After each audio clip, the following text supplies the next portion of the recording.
Hi everyone, আসসালামু আলাইকুম। Welcome জানাচ্ছি আরও একটি নতুন ব্লগ ভিডিও দেখার জন্য। আশা করছি সবাই ভালো আছেন, যে যেখান থেকে আমার ভিডিওটি দেখতেছেন। প্লিজ প্রথমে একটি লাইক দিয়ে ভিডিওটি কন্টিনিউ করবেন। আর যারা নতুন ভিজিট করেছেন আমার চ্যানেলে, সবাইকে বলবো চ্যানেলটি সাবস্ক্রাইব করে রাখবেন। তো এটা হচ্ছে বিকালের দিকে ঝালমুড়ি করতেছি। আজকে ঝালমুড়ি খাবে বাচ্চারা সবাই। তো বাইরে যে ঝালমুড়িটা আমরা খেয়ে থাকি প্রায় সময়, সেটা তো একটু ভিজা ভিজা টাইপের মাখা মাখা মশলা দিয়ে। তো এখানে কিন্তু ঘরে আমার তেমন কোনো মশলা নেই। তো এমনি যে তেল, সরিষার তেল দিয়েই চানাচুর আর শসা যেগুলো দেয় আর কি, সব কিছু দিয়ে কিন্তু মাখবো।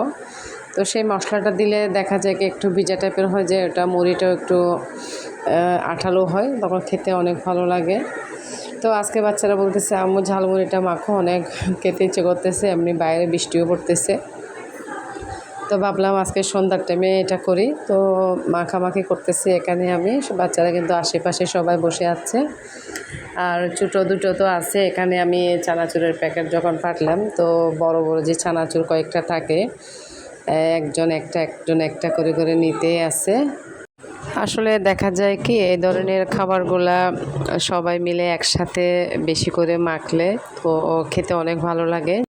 তো সন্ধ্যার সময় এগুলো খাওয়ার পরে চা খেলাম। চা খেয়ে রাত্রে রান্না করতে চলে আসলাম। তো প্রায় সময় কিন্তু দুপুরে রান্নাবান্নাটাই শেয়ার করা হয় আপনাদের সাথে, কারণ আমি চেষ্টা করি সব সময় সকালে বা দুপুরে মানে রান্নাটা করে ফেলতে। তো আজকে কিন্তু আমি দুপুরে তেমন রান্না করি না, তো এটা হচ্ছে রাত্রে রান্না। তো আজকে মুরগি রান্না করব। মুরগিটা আসলে প্রায় সময় থাকে আমার বাসায়, কারণ ছোটরা যেহেতু আছে, বাচ্চারা সবাই কিন্তু মুরগিটা থাকলে অনেক খুশি। ওরা একটু সবজি আর একটা হয়তো মুরগির পিস দিয়ে ভাত খাওয়া হয়। তো অনেক সময় দেখা যায় কি মুরগির রান্না করলেও হয়তো প্রতিদিন মুরগির রান্নাটা দেখালে কেমন জানি একটা আমার ভালো লাগে না। প্রতিদিন একই রকম রান্না দেখতে হয়তো আপনাদেরও ভালো লাগবে না। তো সে কারণে আজকে অন্য রকম করে চিকেনটা রান্না করব, তাই শেয়ার করলাম। তো দেখতে পাচ্ছেন এখানে কিন্তু আমি আস্ত পেঁয়াজ কুচি করে আমি একটু পেঁয়াজ বেরেস্তা করে নিলাম। এরপরে পেঁয়াজ বাটা, যেটা আমি ব্লেন্ডার করেছি। তো পেঁয়াজ বাটা, আদা রসুন আর একটু গোটা মশলা দিয়েছি, যেখানে তেজপাতা, এলাচ, দারচিনি আর 2-1টা লং ছিল। তো সেগুলো দিয়ে একটু কষিয়ে নেব। তো এই রান্নাতে কিন্তু তেমন একটু মশলার প্রয়োজন নেই, অল্প মশলাতে কিন্তু এই চিকেনটা রান্না করা হবে, যেটা ছোট বাচ্চা, তারপরে গর্ভ অবস্থায় যারা আমার আপুরা আছে, তাদের কিন্তু বেশ ভালো লাগবে এই চিকেনটা। তো যে কোনো রুটি, পরোটা বা নান রুটি দিয়েও কিন্তু খেতে অনেক মজা লাগে। তো এখানে আমি কিছুক্ষণ কষিয়ে এরপরে কিন্তু বাদাম বাটা দেব। তো বাদামটা এমনিতেই কিন্তু আমাদের শরীরের জন্য অনেক উপকারী। এখানে আমি হালকা করে একটু হলুদের গুঁড়া দেব। তো এখানে কিন্তু আমি কোনো জিরা বা অন্যান্য জায়ফল, জত্রিক বা রোস্ট রান্না করে যে অনেক কিছু ইউজ করা হয়, নারকেল বাটা, তো এগুলো কিছুই দেব না। এখানে শুধু বাদাম বাটা আর হাফ চামচের মতো আমি মিক্স যে আমার মশলা থাকে বাসায়, সেটাই দিব। তো এতটুকুই মশলা থাকবে। এরপরে কিন্তু আমি কষিয়ে মুরগির মাংসগুলো দিয়ে দেব এখানে। তো মুরগির মাংসটাই দিয়ে কিন্তু একটু কষিয়ে নেব।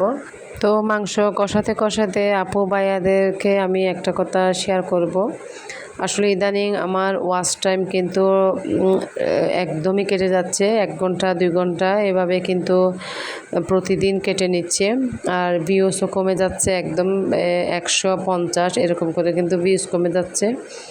তো এটা আসলে কী কারণে হচ্ছে আমি বুঝতেছি না। ইউটিউবে অনেক ঘাটাঘাটি করলাম, তো অনেকেই অনেকভাবে আসলে বলতেছে। তো আসলে এটা কী কারণে হচ্ছে আমি আসলে আমার আপু ভাইদের কাছ থেকে জানতে চাই, কারো হচ্ছে কি না আমার মতো। তো যদি জানেন একটু কমেন্টে আমাকে একটু জানাবেন, আমার খুব উপকার হবে। তো এদিকে আমি নাড়াচাড়া কয়েকবার করে কিন্তু মাংসটা একটু কষিয়ে নিলাম। যে কোনো মাংস রান্নাতে যদি বাদাম বাটা দেওয়া হয়, তাহলে ধরে যাওয়ার বা লেগে যাওয়ার একটা সম্ভাবনা থাকে। তো মাঝে মাঝে কিন্তু এভাবে নেড়ে দিতে হবে। তো নেড়ে দেওয়ার পরে কিন্তু এখানে আমি 1 কাপ দুধ আর 1 কাপের মতো পানি দেব মাংসটা সিদ্ধ হওয়ার জন্য। তো দুধটা যেহেতু দিয়েছি, তো একটু মিষ্টি মিষ্টি হবে। আর কয়েকটা কাঁচামরিচও দেব কিন্তু এখানে। তো যারা একটু ঝাল পছন্দ করেন তারা কিন্তু এখানে এমনি কাঁচা মরিচ বাটাও দিতে পারেন, তাহলে টেস্টটা আরও বেশি হবে। তো আমার আসলে বাসায় যেহেতু ছোটো বাচ্চারাও খাবে আর আমার বড় মেয়েরও তেমন ঝাল খায় না, তো সে কারণে আমি এখানে কাঁচামরিচ বাটাটা দিইনি। তো যারা ঝাল পছন্দ করেন তারা কিন্তু এটা দিতে পারেন, দিলে কিন্তু আরও বেশি ভালো লাগবে, বেশি মজা লাগবে। তো এখানে আমি কয়েকটা কাঁচামরিচের যে আগা আছে, আগাতে কিন্তু একটু একটু করে ছিঁড়ে দিলাম, যেহেতু জাল বের না হয়ে একটু ফ্লেভারটা বের হয়। তো এটা কিন্তু দুইবার জাল পড়লে কিন্তু তরকারির মধ্যে এটা মরিচটা ফেটে একেবারে ঝাল বের হয়ে যায়। তো আমি কিন্তু এক রান্নার পরেই এই মরিচগুলো তুলে ফেলবো, না হলে বাচ্চারা ঝালের জন্য খেতে পারবে না। তো এই তো আমার মাংস রান্না কমপ্লিট। আসলে এটা যে কোনো কিছু দিয়েই ভালো লাগে। দেখেন আমি কিন্তু বেশি একদম গাঢ় করে কিন্তু ঝোলটা রাখিনি, কারণ এরকম ঝুলি খেতে ভালো লাগে। তো এখন প্রায় রাত 10টা বাজতেছে, আমি বাচ্চাদের জন্য ভাত নিয়েছি, ওদেরকে খাইয়ে দেব। তো দুপুরে আপনাদের ভাইয়া আসলে খাইয়ে দেয়, তো রাত্রে যেহেতু আসে প্রায় 10:30 11টায়, তো আমি ওদের জন্য নিয়েছি এখানে। আর কিছু মরিচ ভর্তা করেছে, আপনাদের ভাইয়া করেছে ওটা। চিকেনটা যেহেতু একটু কম ঝাল করেছি, তো আপনাদের ভাইয়া বলতেছে মরিচ ভর্তাটা বেশ ভালো লাগবে চিকেনের সাথে, তো সেজন্য আসলে ওই করেছে। পেঁয়াজ থেকে শুরু করে মরিচ বোনা থেকে সব কিছু কিন্তু ও বানিয়েছে। তো ভিডিওর মাঝখানে আপু ভাইয়ারা যারা আমার সাথে এখনও পর্যন্ত আছেন সবাইকে বলবো প্লিজ ভিডিওতে একটি লাইক দেবেন। আর যারা আমার পুরাতন আপু ভাইয়ারা আছে তাদেরকে অসংখ্য অসংখ্য ধন্যবাদ আমার চ্যানেলটি সাবস্ক্রাইব করার জন্য। তো সবাই একটু দোয়া করবেন আমার পরিবারের জন্য। আপনাদের ভাইয়ার একটু শারীরিকভাবে অসুস্থ, তো মনটাও ভালো নেই, তারপরও ভিডিও দিতে হচ্ছে, যেহেতু চ্যানেল একটা যেহেতু খুলেছি। তো 2 দিন এমনিতে ভিডিও দেয়া হয় নাই, তারপরে ওয়াচ টাইম ভিউয়ার্স সব কিছুই কিন্তু কমে যাচ্ছে। তো সে কারণে ভিডিও করা, ভয়েস দেওয়া, তো সবাই একটু সাপোর্ট করবেন।